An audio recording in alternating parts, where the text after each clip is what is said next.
Hello students, here we discuss the next theory of the coordination compounds, and the theory is named as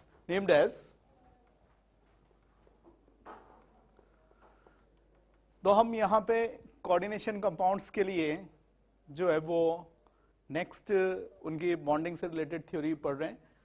पहले number पे हमने जैसे Warner देखा, now this is the second one,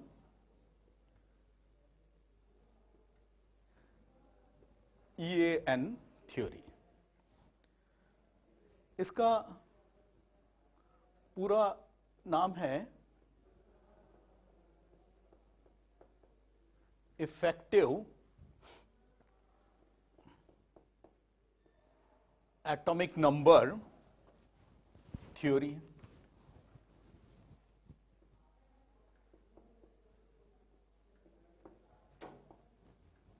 okay, credit जाता है इसका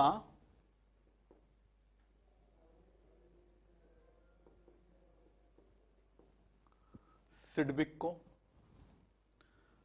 Sidgwick scientist ने ये जो है वो इफेक्टिव एटॉमिक नंबर थ्योरी जो है वो दी। तो जानिए इसके मेन पॉइंट्स क्या है। सबसे पहले तो EAN जो है वो इस फॉर्मूले से दिया जाता है, this is equal to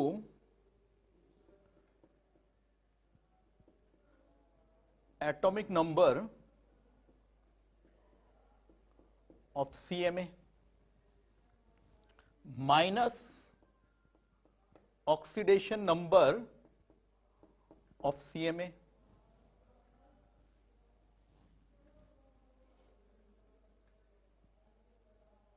plus number of electrons donated by ligands to CMA. So this is the formula. Of course important,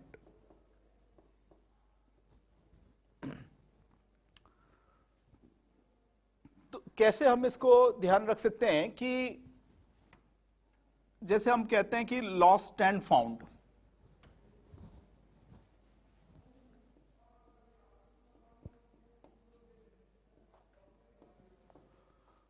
तो यहां पे कुछ उसी तरह की बात हो रही है कि भाई CMA ने कितने इलेक्ट्रॉन खो दिए, वो क्या उसका ऑक्सीडेशन नंबर है, और जो है वो कितने इसने पाए। अपन ऐसे खोया पाया विज्ञापन देखते हैं कि कुछ गुम गया है तो जिसको मिले वो पहुंचाए तो रिवार्ड देंगे, तो यहां रिवार्ड सही EAN जो है वो निकल जाएगा। तो फॉर्मूला जो है वो ध्यान से रखिए याद। अच्छा, सिडविक क्या कह रहे हैं कि ये जो CMA है हमारा सेंट्रल मेटल एटम और आयन और सेंट्रल मेटल स्पीशी, ये लिगेंड से तब तक इलेक्ट्रॉन लेता जाएगा जब तक कि इसका EAN next inert gas element के एटॉमिक नंबर के बराबर नहीं हो जाता। ये तब तक इलेक्ट्रॉन लेता जाएगा। ऐसा इस थ्योरी में जो है वो कॉम्प्लेक्स कंपाउंड की बॉन्डिंग समझाने की में कहा जा रहा है।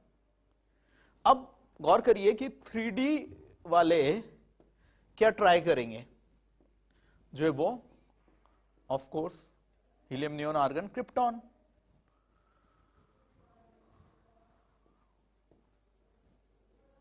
फोर डी वाले क्या ट्राई करेंगे, this 54 next, and ji 5D वाले क्या ट्राई करेंगे,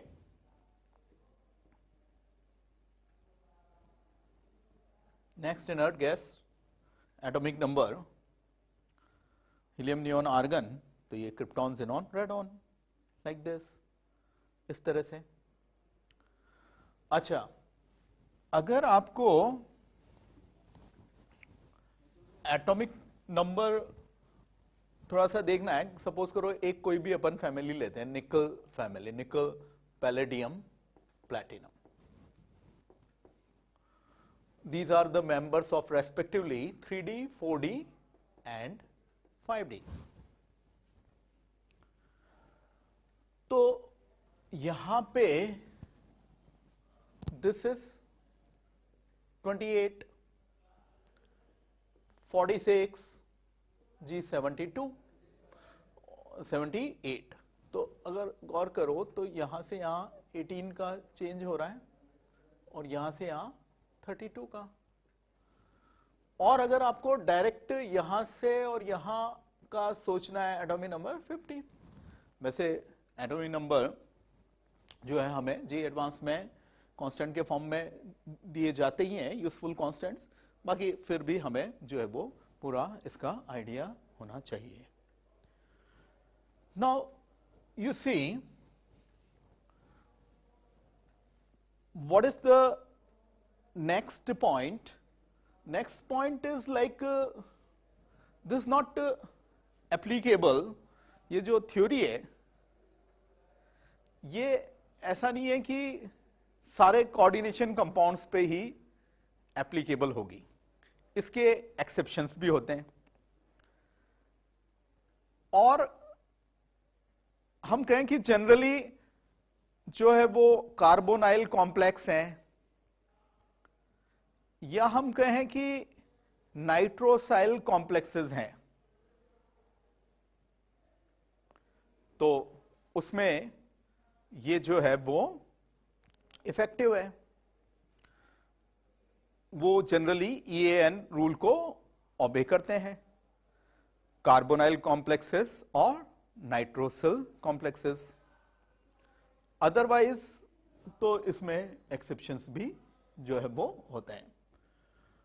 तो let's write few examples to find the EAN।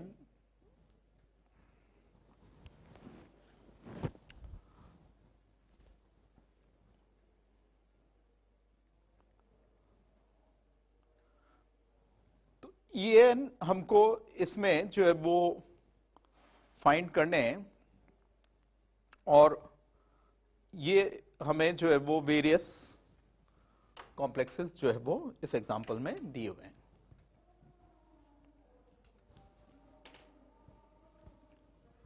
Like these are, they are saying first K4Fe CN6, second K3Fe CN6,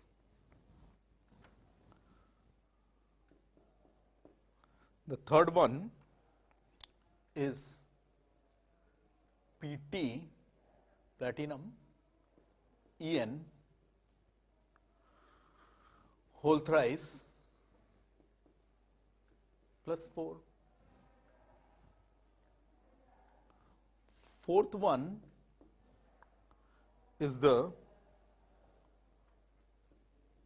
palladium NH3 whole 6 +4.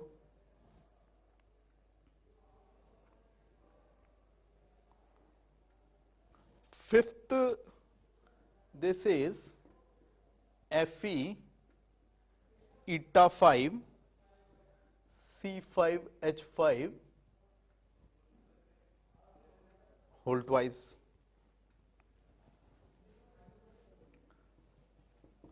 Sixth is Ni CN whole 4 -2। इन सब में अपने को जो है वो CMA का EN जो है वो फाइंड करना है। तो बड़ी मजेदार सी बात कह रहे हैं भाई, इनर्ट गैस अपन जानते हैं स्टेबिलिटी को रिप्रेजेंट करते हैं।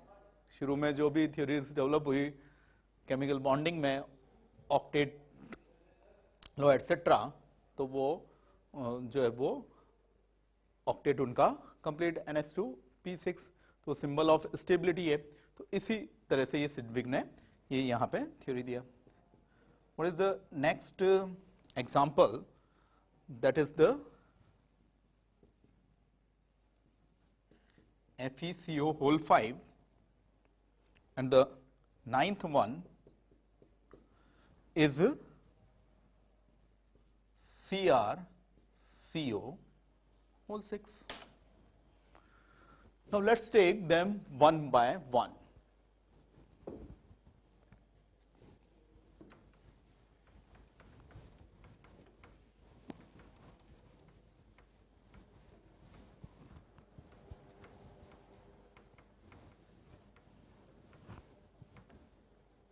Dear students, see,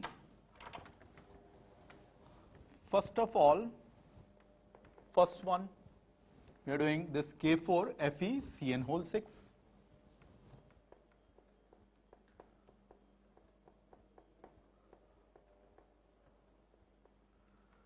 Then how I can approach it? EAN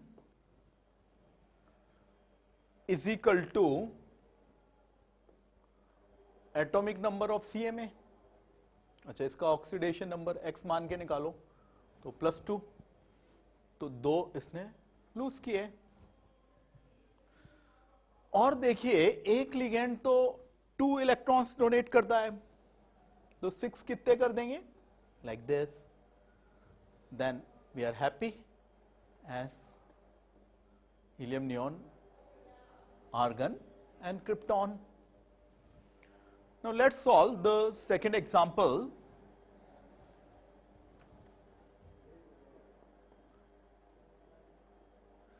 K3FeCN whole 6।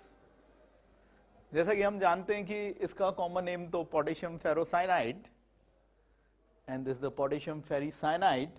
तो ये तो फेरिक का कॉम्प्लेक्स है, ऑक्सीडेशन नंबर तो 3 आ रहा है। Then solve for EN is equal to what? 26 minus 3, वही साइनिडो C वाला लिगेंड है। ये हो गया जी, कितना? 35। तो इसमें ओबे नहीं हो पाया। Okay, so let's move to the third.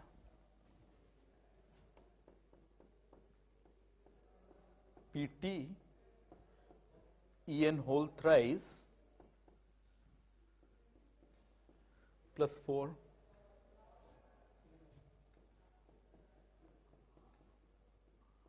Now the platinum here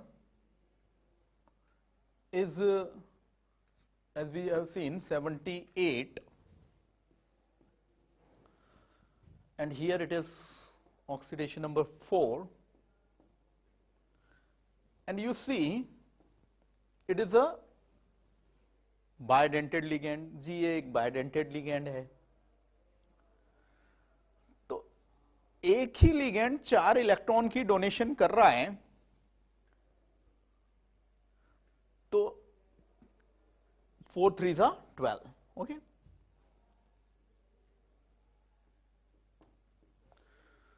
इससे ये क्या हुआ, जो है वो 74 और 12 86। तो क्रिप्टॉन, फिर जेनॉन, रेडॉन, है ना, जो है वो इस तरह से अपन इनमें जो है वो एटॉमिक नंबर देख सकते हैं। वो नेक्स्ट इनर्ट गैस एलिमेंट के इक्विवेलेंट आ रहा है। और डी में एटॉमिक नंबर देखने का मैंने एक ये मेथड डी वाला, डी के लिए ये बैठता है, वो अपन ने देखा। और यहां भी उसी तरह से इसमें बैठ गया। इनर्ट गैस के एटॉमिक नंबर इंपॉर्टेंट है ही सही, और वो हमें पता होने चाहिए. Let's see the next, the fourth one. Palladium. अच्छा, वो तो लिखा ही हुआ है.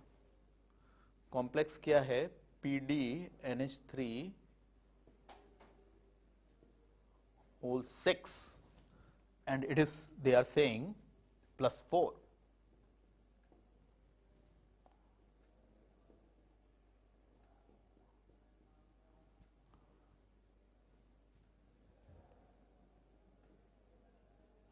पैलेडियम 46. अच्छा, कितना है? 4 ही है या, है ना? कितने आ गए डोनेशन से? इतने आ गए 54.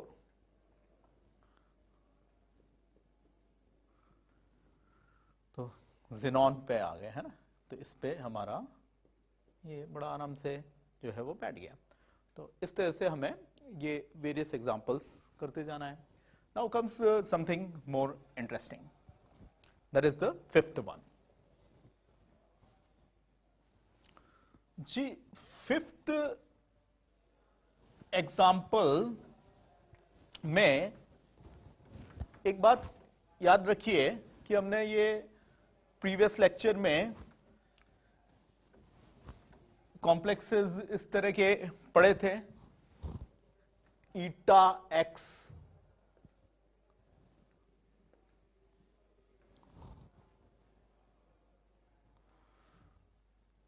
तो यहां पे जो ये है आपके C5H5 minus C6H6,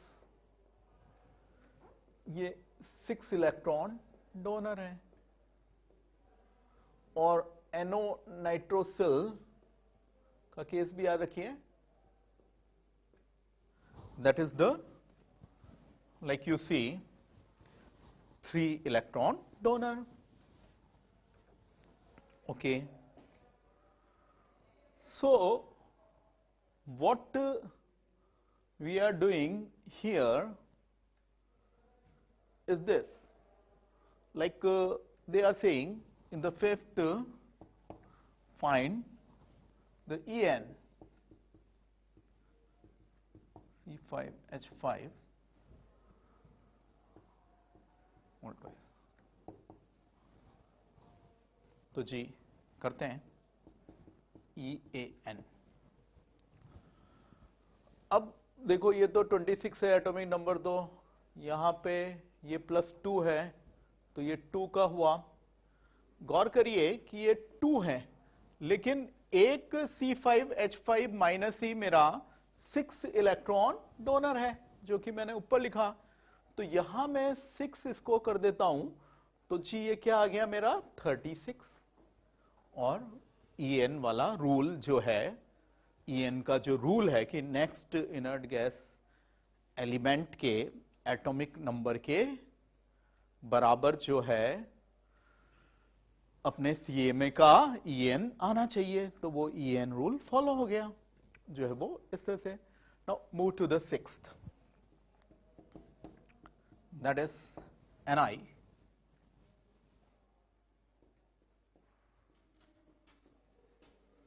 Cn whole 4 and -2. You see here EAN is equal to 20. Oxidation number is 2. Okay,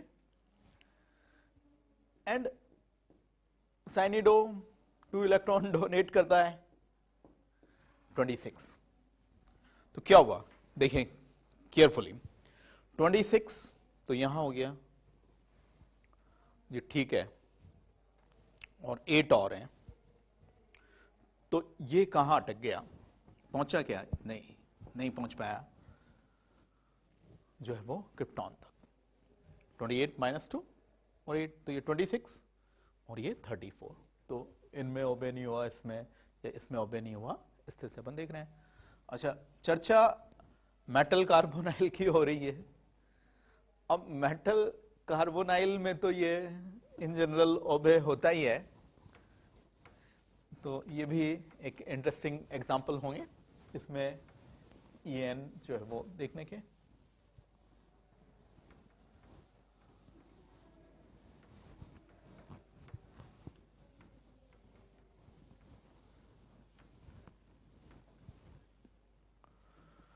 Let me solve the seventh one.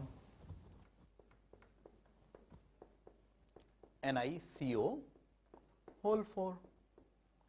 Then this we know 28, और मजेदार है ऑक्सीडेशन नंबर 0 मेटल कार्बोनाइल्स में in general. यहाँ तो कोई charge वार्ज तो है नहीं, तो ये 0 तो ये भी 0 हो गया, x प्लस 4 इंटू 0 0 तो x बराबर 0 हो गया, तो ये तो कुछ भी अपने 0 आया नहीं है ना, माइनस प्लस 0 होने से तो कोई फर्क पड़ेगा नहीं। ये मेरा ये carbonyl ligand helium neon argon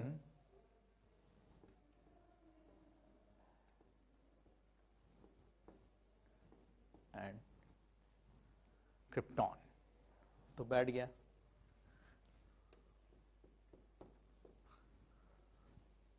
okay, so let's move to the next two, FeCO whole 5 and CrCO whole 6 करते हैं इसमें।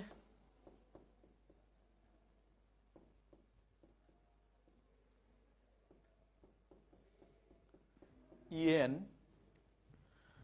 is equal to 26 minus 0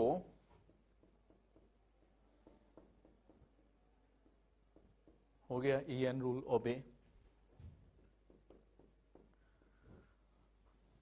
ninth is what, CrCO होल 6, ये भी 0, तो जी EN क्या हुआ, 24 माइनस 0 प्लस 6, तो 36. So this is obeyed. Now let's see few more interesting examples of calculation of EN.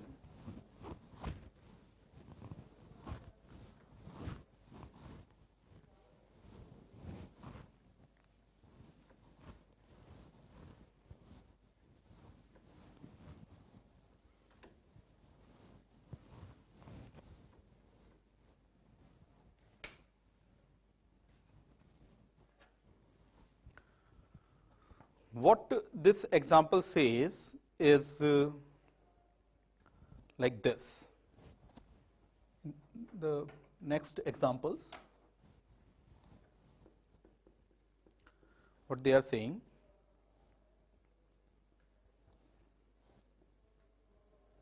like Mn2CO whole 10. Okay. Then second part is HMN और जी क्या कह रहे हैं, CO whole 5. फाइन। इसके बाद थर्ड पे मूव करते हैं। इसमें जो है कहा जा रहा है कि x की वैल्यू बताओ।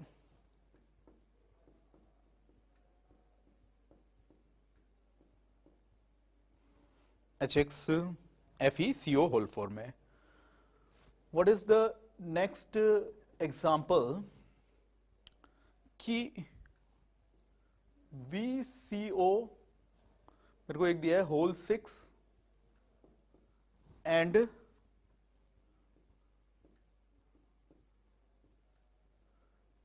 VCO whole 6 minus. पूछा जा रहा है कि इनमें मोर स्टेबल कौन है बताइए। Okay, then the fifth part, fifth example is they are saying some process is going on.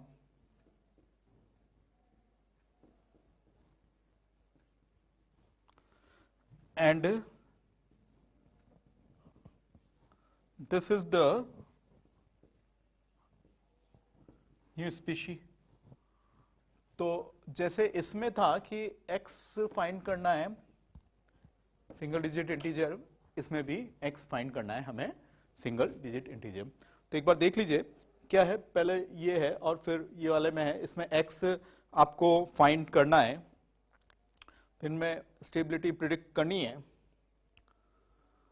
और उसमें जो है वो NO वाला ऐसे दिया है, तो x वैल्यू हमें जो है वो निकालना है. Dear students, let's solve this example.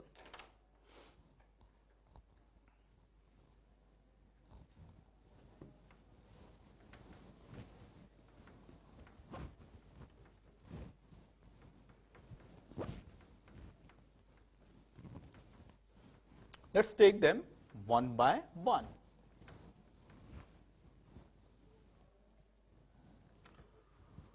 First is this. तो एक मजेदार बात है कि जैसे MnCO होल 5 है, तो ये डाइमराइज होके जी क्या बना लेगा,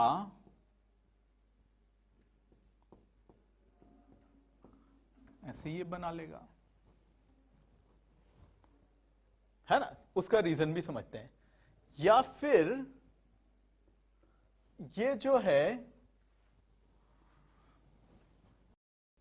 इलेक्ट्रॉन एक्सेप्ट करके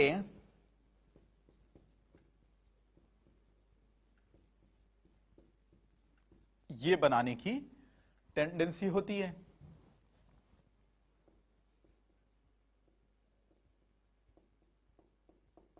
एक्सेप्टिंग इलेक्ट्रॉन, ओके.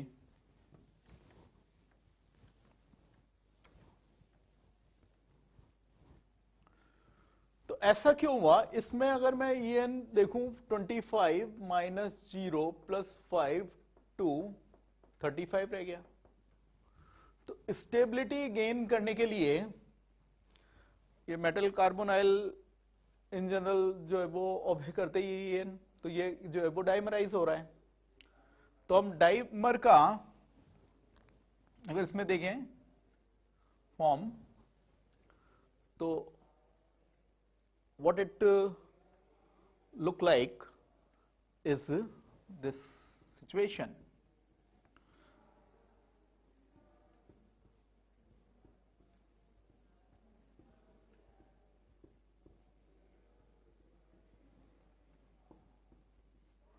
आगे हम ऑर्गेनो मेटेलिक कंपाउंड्स,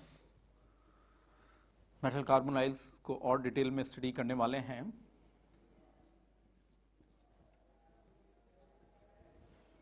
अब सिमेट्रिक है ना. तो कोई का भी En निकाल लो, जो ऊपर वाले का होगा वो तो वही जो वो नीचे वाले का हो जाएगा, उसमें क्या है. तो ऊपर वाले का निकाल लेते हैं, है ना.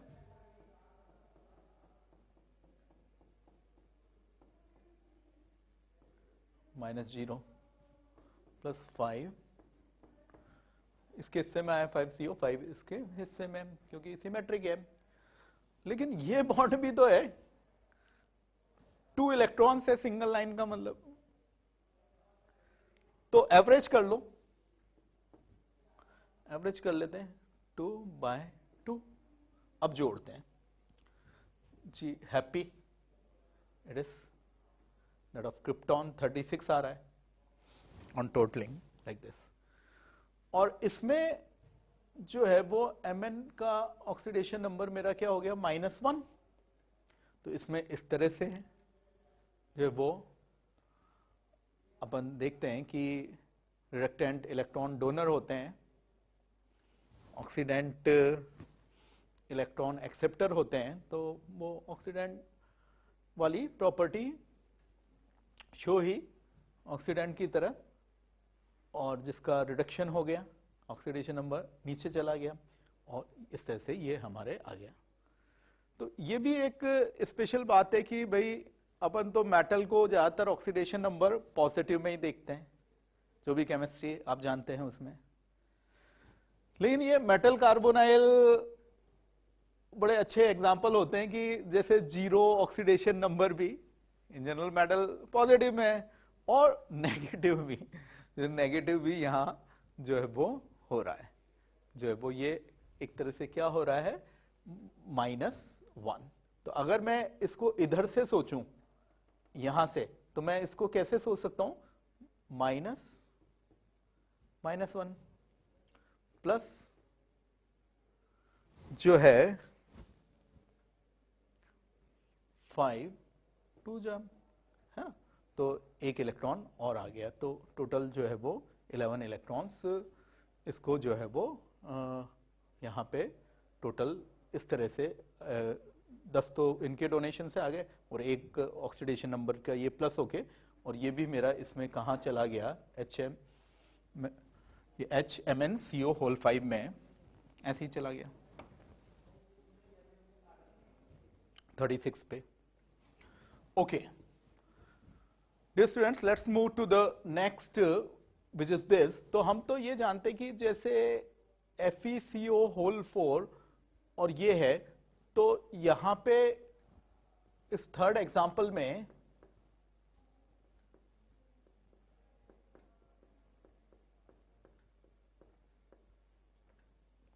होल 4, तो ये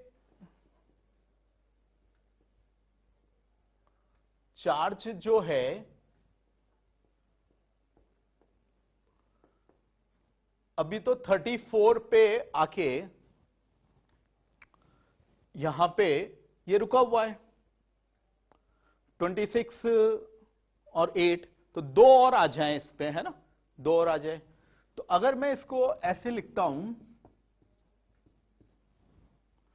and then I see here -2, then it makes the EAN value for us in the example equal to what this is coming out to be like 36। तो इसमें आंसर आ गया x is equal to जो है वो 2।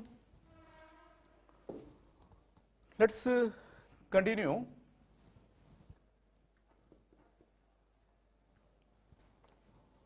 Okay तो ये हमारे ऐसे जो है वो सॉल्व हो गया कि 26 ले लो plus 8 plus x, metal carbonyl in general करते ही हैं, और क्वेश्चन में भी ये दिया होगा कि जो है वो EN को ये इसने ओबे किया है ना, इसने EN को ओबे किया है, ये क्वेश्चन में भी दिया होगा। तो उससे मेरे को 3D का आइडिया लगा, ये क्रिप्टॉन 36, और फिर मैंने उस हिसाब से जो है वो इसमें x की वैल्यू जो है वो यहां पे देखी, तो इसे सॉल्व करने से मेरे को ये x का पता चल गया इसमें। Okay let's move to this second last example. What they are asking, who is more stable. अब ये तो EN इतने सारे अपन एग्जाम्पल कर चुके हैं, तो ये 35 वाला EN हो गया, और इसमें 23 -1 ऑक्सीडेशन नंबर हो गया, तो +1 हो गया, आया ही है मेन। तो उसके बाद कितना इलेक्ट्रॉन आया उससे मतलब है, उसको आप किसी भी फॉर्म में लिखें उससे मतलब है। तो ये एक और हो गया 24, और ये 6 हो गए, तो ये 36। तो हम यहां कह सकते हैं कि VCO होल 6 स्टेबिलिटी गेन करने के लिए जो है इलेक्ट्रॉन ले रहा है ना, यहां EN 35 जी इलेक्ट्रॉन कौन ले रहा है? जो है ऑब्वियसली रिडक्टेंट तो इलेक्ट्रॉन डोनर है, ऑक्सीडेंट इलेक्ट्रॉन एक्सेप्टर है, तो ये ऑक्सीडेंट है और ये इस प्रोसेस में इसका रिडक्शन हो गया, यहां पे ये -1 हो गया और यहां पे ये 0 हो गया, 23, 12, 35 एक इससे आ गया तो यहां ये हो गया. तो this more stable in this our fourth example. Now let's move to the next example, that is the fifth one. What this says, ये अच्छा 3 इलेक्ट्रॉन डोनर है NO, इसमें अपने को सॉल्व करना है.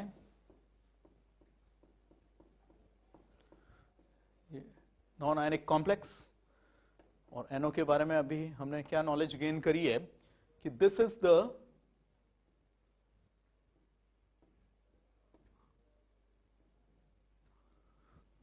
Electron donor. तो मैं इसमें क्या करने जा रहा हूं कि x की वैल्यू फाइंड करनी है, तो मेरे को चाहिए कि 24 और 3D सीरीज है 36 EN में चाहूंगा हीलियम, नियॉन, आर्गन, क्रिप्टॉन, और X और ये 3 इलेक्ट्रॉन. आती है बात समझ में? तो ये मेरे को कितने चाहिएंगे, तो इस हिसाब से देख लो. X इज इक्वल टू मेरा सिंगल डिजिट इंटीजर, इसमें G 4 is the answer. 4 will be the answer here. So we are getting the X value equal to 4.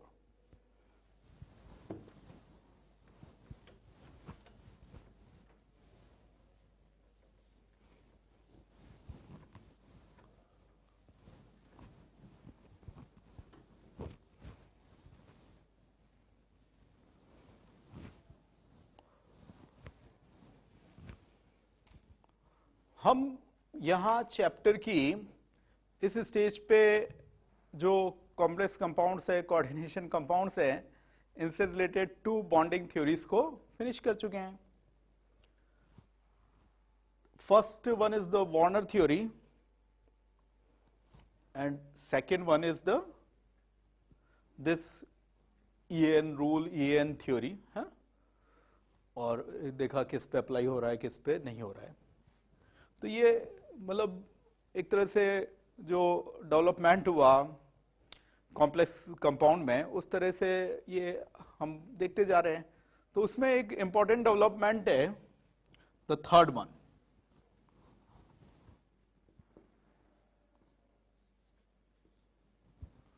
That is the VBT, valence bond theory. VBT इसको हम जो है वो देख रहे हैं यहां पे, वैलेंस बॉन्ड थ्योरी को. तो इसके मेन पॉइंट्स जो है वो ये है कि जो है वो CMA में,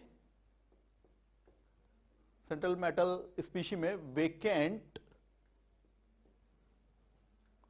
ऑर्बिटल्स होती हैं एप्रोप्रिएट एनर्जी की.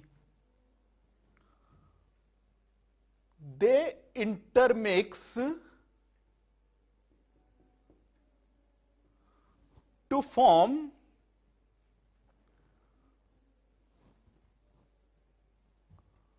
Hybrid empty vacant orbitals. कितनी इंटरमिक्स होंगी जी? 2 कोऑर्डिनेशन नंबर होगा तो ऐसे sp, 4 होगा तो sp3, यहां भी G sp3, और जो है ये नीचे वाला DsP2 6 होगा तो sp3d2 या d2sp3। जैसा कि आप जानते हैं कि मेन कोऑर्डिनेशन नंबर तो यही होते हैं, होने को तो फिर 3 भी हो सकता है, 5 भी हो सकता है, वो रेयरली होता है। अपन पहले मेन पॉइंट्स को समझ लें। अब इन वेकेंट हाइब्रिड ऑर्बिटल्स में लिगैंड अपना इलेक्ट्रॉन पेयर डोनेट करेगा। तो ये बॉन्डिंग को एक तरह से कोवेलेंट बॉन्डिंग बता रहे हैं, और ये लिगैंड जो है इलेक्ट्रॉन पेयर डोनर जो है वो लुईस बेस हैं, और अपना जो ये CMA है यहां, वो यहां पे लुईस एसिड है। तो लुईस एसिड बेस रिएक्शन हो रही है, और ये लुईस एसिड बेस जो रिएक्शन हो रही है उसमें कोऑर्डिनेट बॉन्ड फॉर्म हो रहा है इस तरह से। तो एक बार और सारी जो है बात को ध्यान से सुनिए कि ये जो वैलेंस बॉन्ड थ्योरी है वो कह रही है कि जो CMA सेंट्रल मेटल स्पीशी है उसमें वेकेंट ऑर्बिटल्स हैं एप्रोप्रिएट एनर्जी के, वो इंटरमिक्स होके हाइब्रिड वेकेंट ऑर्बिटल्स बनाते हैं। उतने ही नंबर में ये इंटरमिक्स होते हैं जितना coordination number of the complex और कोऑर्डिनेशन कंपाउंड होता है। जैसे 2 हो तो ये sp मिक्सिंग हुई, हाइब्रिडेशन हुआ, इंटरमिक्सिंग हुई। 4 में sp3, इस 4 में DsP2 भी हो सकता है, 2 केसेस हो सकते हैं। 6 में ये, या ये ऐसे हो सकते हैं। अब लिगैंड के पास ऐसा ऑर्बिटल है जिसमें इलेक्ट्रॉन पेयर है, लिगैंड्स लुईस बेस हैं, इलेक्ट्रॉन पेयर डोनर हैं, और इनमें empty hybrid orbital appropriate energy. तो ये कोऑर्डिनेट बॉन्ड से लुईस एसिड बेस रिएक्शन हो गई, ये Lewis acid ligand Lewis base. तो ये VBT जो कह रही है वो एक तरह से हमारे बॉन्डिंग को कोवेलेंट बॉन्डिंग बता रही है। कोवेलेंट कोऑर्डिनेट बॉन्ड ऐसे फॉर्म हो रहा है CMA और लिगैंड्स के बीच में। अच्छा, इनका ये डायरेक्शनल कैरेक्टर बता रही है कि जैसे ये शेप फिर क्या हो जाएगा इन केसेस में। तो यहां पे मैं क्या बोल सकता हूं, लीनियर, इसमें टेट्राहेड्रल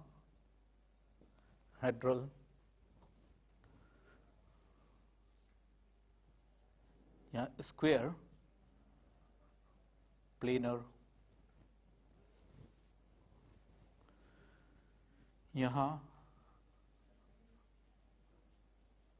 ऑक्टाहेड्रल,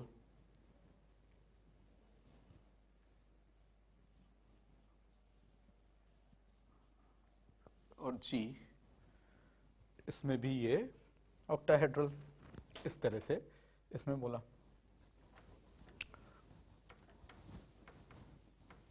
नेक्स्ट इस थ्योरी का जो पॉइंट है VBT का, वो ये है कि जैसे sp3d2 है, तो ये तो सभी का प्रिंसिपल क्वांटम नंबर इसमें n है, तो इनको मैं बोलूंगा outer OC, okay, outer orbital complex. जबकि गौर करिए D2sp3 में, अब यहां पे ये क्या है, n-1, और इनका दोनों का s और p का क्वांटम नंबर है n। तो ये d इनसाइड वाला गया ना, तो इनर ओसी इनर ऑर्बिटल कॉम्प्लेक्स इस तरह से हुआ। मतलब d के बेसिस पे अपन कर सकते हैं, वो d अंदर वाला है या बाहर वाला है। तो ये sp d इंटरमिक्स हो रहे हैं, तो d इनसाइड वाला हो n-1 वाला हो, तो उसमें अपन क्या बोल सकते हैं जी, इनर ओसी जैसा कि अपन यहां देख रहे हैं, और ये बाहर वाला है, तो हम आउटर ओसी इसको बोल रहे हैं। तो गौर करिए कि जैसे DSP2 में ये n वाला है और ये कौन से वाला है, n-1 वाला। sp3 में तो ये मुद्दा है ही नहीं, और sp में भी है ही नहीं, ये तो n ही है। अच्छा, इनमें तो कोई भी कॉम्बिनेशन लीजिए, इसमें तो तीनों ही काम में आ गए। DSP2 को थोड़ा सा सोचते हैं कि कौन कौन से ये हैं DSP2। तो आपको तो स्क्वायर प्लेनर शेप बनाना है, वो प्लेनर शेप है, XY प्लेन इसमें अकॉर्डिंग टू द ओरिएंटेशन रहेगा, है ना, जो ऑर्बिटल्स होती हैं उनके अकॉर्डिंग ये अपने को अवेलेबल है। तो हम क्या करेंगे, इसमें कौन कौन सा ऑर्बिटल लेंगे, ये बड़ा अच्छा क्वेश्चन यहां बनता है। dx square minus Y square plus s, और xy में ही रहिए, तो ये यहां पे इस तरह से हो गया। इसमें हम इसको इस तरह से यहां बोल सकते हैं।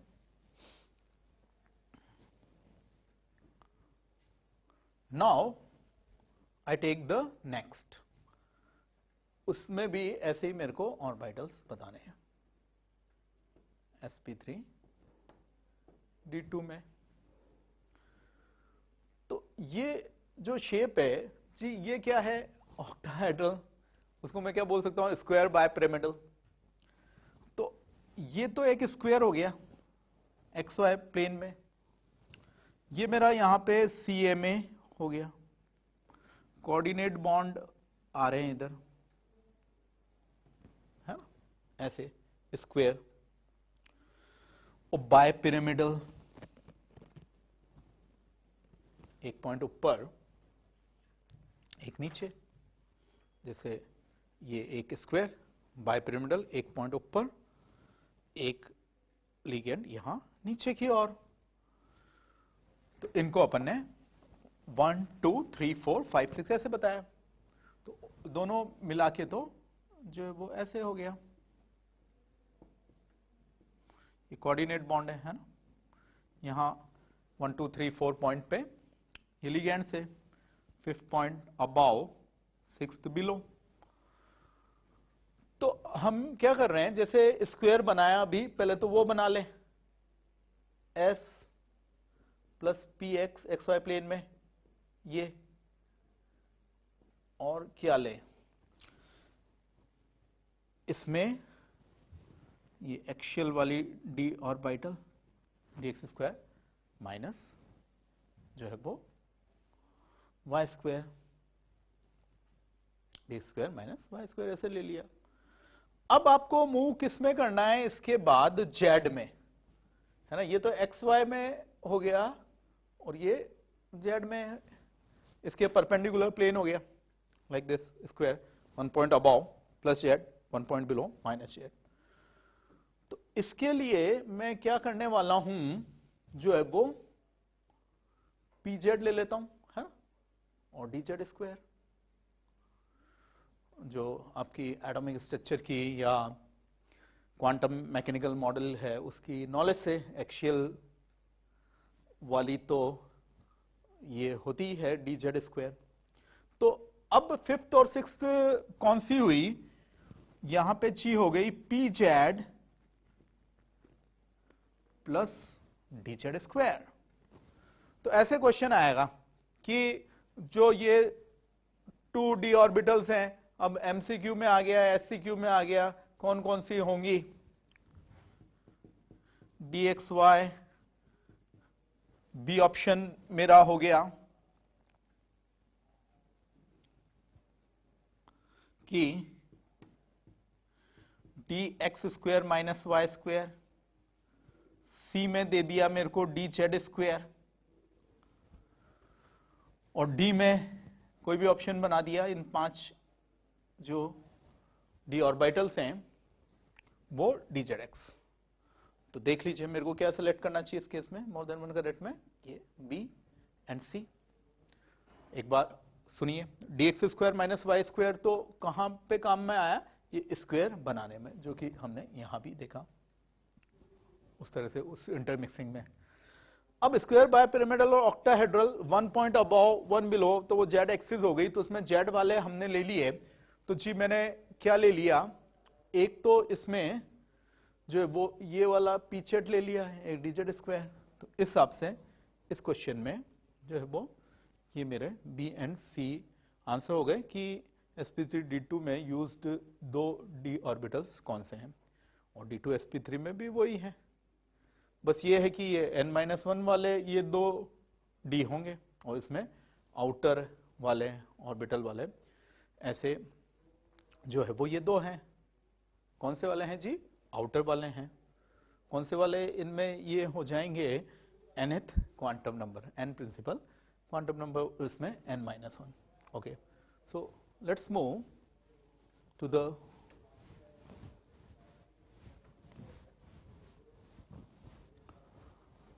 next point related to the VBT. What this point says कि यहां पे VBT से आपको शेप वगैरह बनाने के लिए कुछ इंफॉर्मेशंस चाहिए होती हैं, जैसे मैग्नेटिक प्रॉपर्टीज दे दें कि पैरामैग्नेटिक है, डायमैग्नेटिक है, या इसमें ओनली मैग्नेटिक मूवमेंट इसमें इतना है, तो फिर वो इसमें हाइब्रेशन और शेप डिसाइड करने में हेल्प करती है। तो कुछ इंफॉर्मेशन है इसमें चाहिए होती है, जो एक्सपेरिमेंटल इंफॉर्मेशन है कि कितना इसका स्पिन ओनली मैग्नेटिक मूवमेंट है और या फिर डायमैग्नेटिक है, ऐसे। हम जानते हैं स्पिन ओनली मैग्नेटिक मूवमेंट का फॉर्मूला क्या है, √n+2 ओके bm। यहां पे n क्या है, total number of unpaired electrons, is it? Yes. तो अगर मैं देखूं कि डायमैग्नेटिक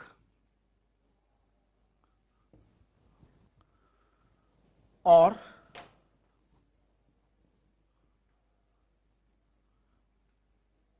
पैरामैग्नेटिक, तो इसमें तो n बराबर 0, इसमें n की कुछ वैल्यू होगी। ये मैग्नेटिक फील्ड में रिपेल्ड और ये अट्रैक्टेड। मैग्नेटिक बैलेंस में इनमें वेट कम आएगा और इनमें जो है वो ज्यादा आएगा। तो कुछ अपने को इंफॉर्मेशन होती है, उनके अकॉर्डिंग वो हेल्प कर देती है जो है वो डिसाइड करने में हाइब्रेशन और शेप में। ये एक इस थ्योरी के लिए जो है वो जरूरी होता है। और अगर डायमैग्नेटिक है तो सारे इलेक्ट्रॉन्स पेयर्ड हैं, तो ये 0 है, इसमें कुछ वैल्यू हो सकती है 1 2 3 4 एनीथिंग लाइक दिस। और ये तो मैग्नेटिक फील्ड में जो है वो आपके कैसे हो रहे हैं, रिपेल्ड या अट्रैक्टेड। मैग्नेटिक बैलेंस में उनमें मास में इंक्रीज, इनमें decreased. Okay, so after knowing these all points related to the valence theory, now we are on the examples part of this VBT. So I take the first example. What this first example says,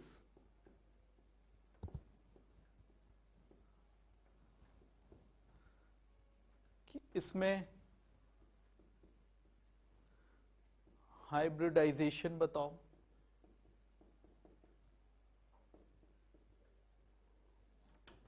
फिर shape बताओ, फिर ये बताओ कि ये सभी example में ऐसे ही चलेगा कि डायामैग्नेटिक हैं या जी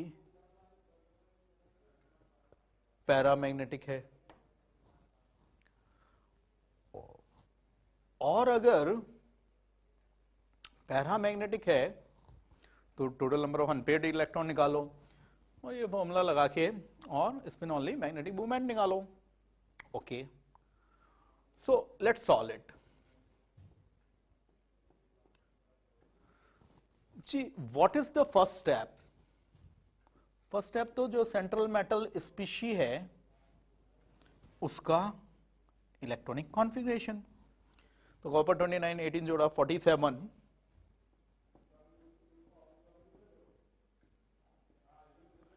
जी क्रिप्टॉन 36 तक तो कहानी पूरी हुई। और वैसे तो सिल्वर में हम जानते हैं कि क्रिप्टॉन 4010 5s1 होता है, 4010 5s1 होता है। इस तरह से जो है वो इसमें रहता है। लेकिन अगर एक इलेक्ट्रॉन इसने लूज कर दिया तो 5s0 हो गया। तो यहां तक तो सारे पेयर्ड ही है। ये कहने का मतलब एम्प्टी है। और ये लिटिल बॉक्स यानी ऑर्बिटल 5s 5p। ओके, तो टू कोऑर्डिनेशन नंबर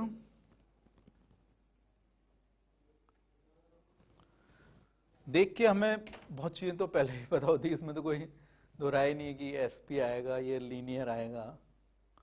लेकिन फिर भी कंप्लीट इंफॉर्मेशन के लिए तो ये सब करना पड़ेगा। Then this is the sp hybridization happening, sp hybridization. Then what I can write is this HeNH3 whole twice plus वाली सिचुएशन में क्या होगा,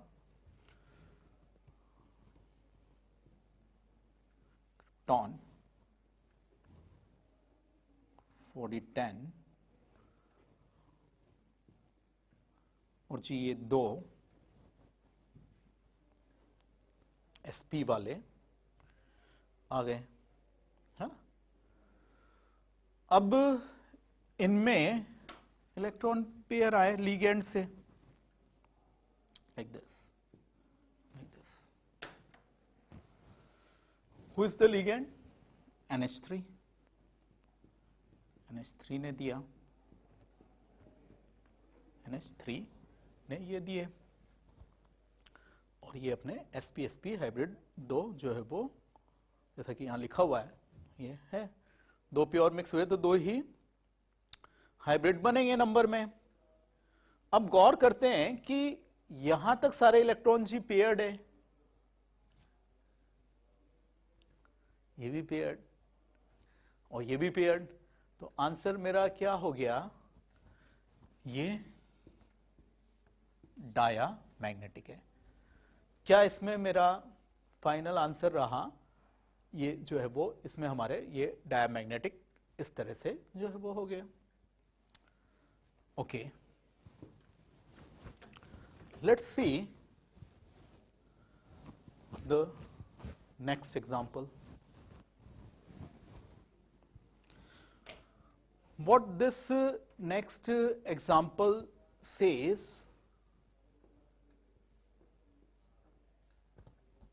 is this.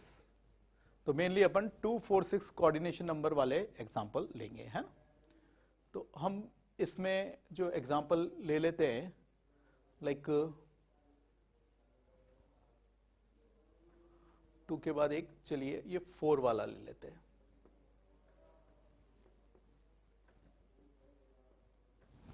NiCl4 2 माइनस, और कहा गया है कि ये जो है वो यहां पे पैरामैग्नेटिक जो है वो इसको बोला गया है। तो फर्स्ट स्टेप तो हमेशा ये इंफॉर्मेशन है पैरामैग्नेटिक है, और जो है वो स्पिन ऑनली मैग्नेटिक मूवमेंट के बारे में जो है वो कहा जा रहा है कि वो वैल्यू 2 पॉइंट कुछ वैल्यू है जो है वो √8 बोर मैग्नेट्रॉन। तो कुछ वो मैग्नेटिक प्रॉपर्टीज वाली इंफॉर्मेशन है। डियर स्टूडेंट्स, फर्स्टली इसको लिख लें 3d8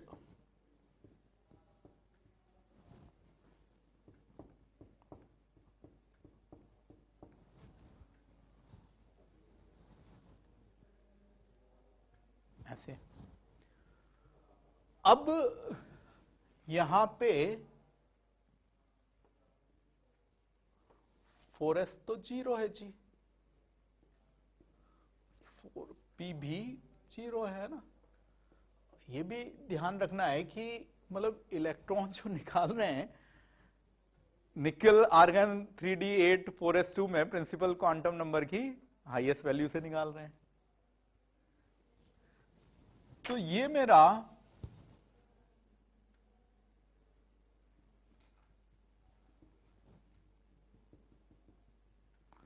बन गया जी इंटरमिक्सिंग बॉक्स, sp3 हाइब्रिडेशन। तो ऐसे 4 sp3 हाइब्रिड ऑर्बिटल्स मेरे यहां बन गए। तो मैं क्या कह सकता हूं, NiCl4 2 माइनस में आर्गन, देन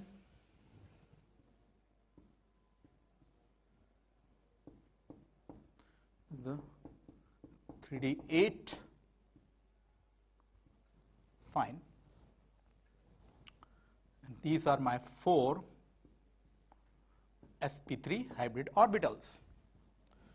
अच्छा, इनमें जो है वो पेयर ही देते हैं लिगेंड। तो जी लिगेंड कौन है, क्लोराइडो।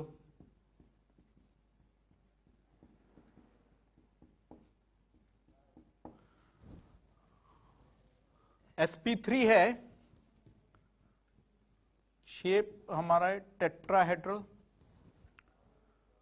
पैरा मैग्नेटिक,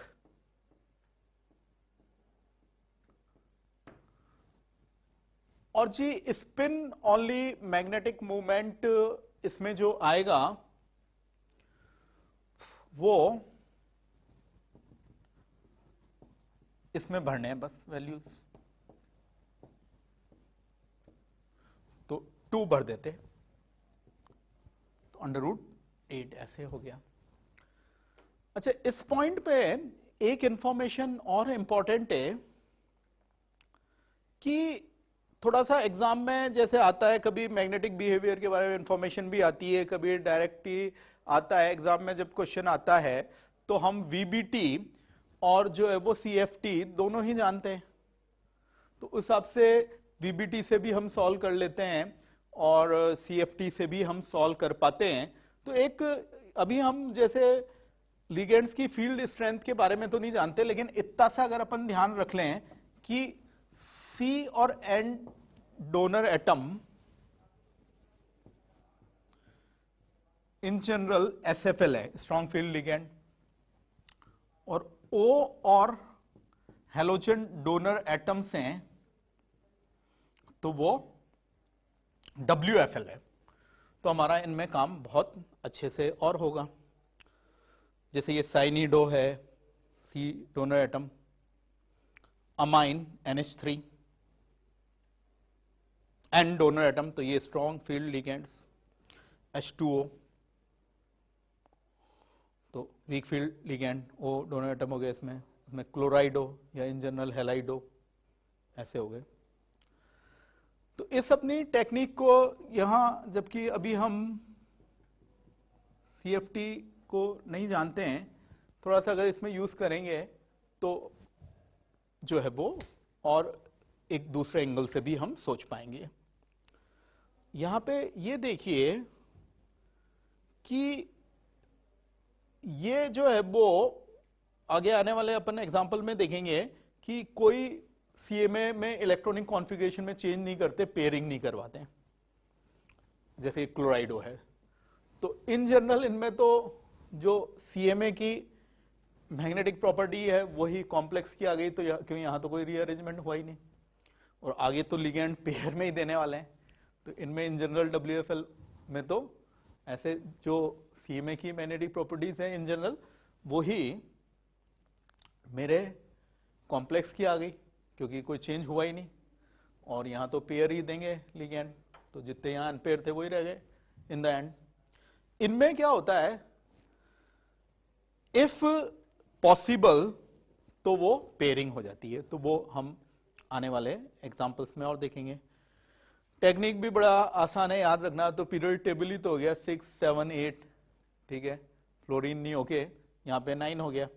तो उस तरह से ये हमारे जो है वो चलता गया, और इसमें फाइनली जो है वो या तो इंफॉर्मेशन उस तरह से मैग्नेटिक बिहेवियर की दी होती है, और नहीं तो हम FTB प्रॉब्लम सॉल्विंग में जानते हैं, तो इस टेक्निक को लेते हुए भी हम यहाँ पे जो है वो उसको कर सकते हैं।